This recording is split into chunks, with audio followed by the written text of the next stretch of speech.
This is Cat again. She's 5.5 months, or 5, just over 5 anyway.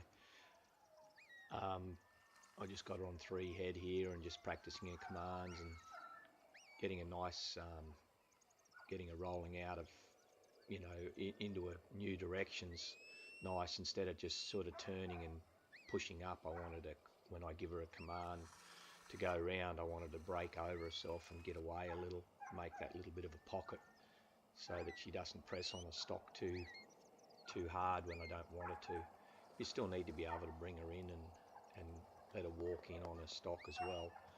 And I think the secret to having a dog get off and get away is really good, but the trick is to be able to bring them in and then break them, and make sure you can break them away.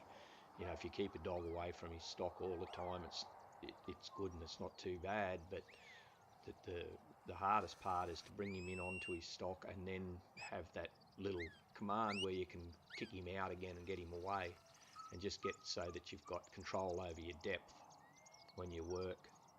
And obviously with the older dogs, time and experience teaches them where that bubble is on the stock and where they should be, and whether they're pushing them too hard or whether they need to open out. But with these young dogs, we can speed up their learning process by just having that little command there, and get them going better sooner.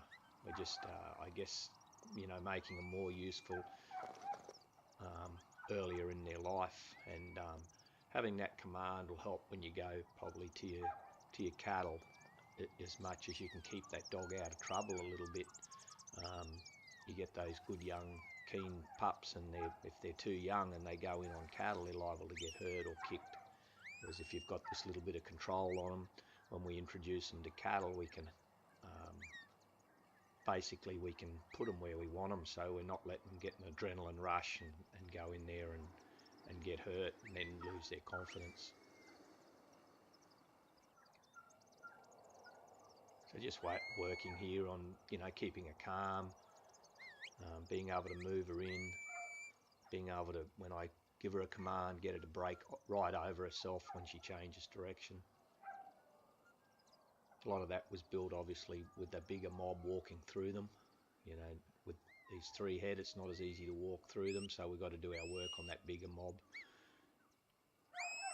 These are obviously, well broke, and we don't want to overexpose this pup. She's still young and probably doesn't have the speed that she's going to develop later on.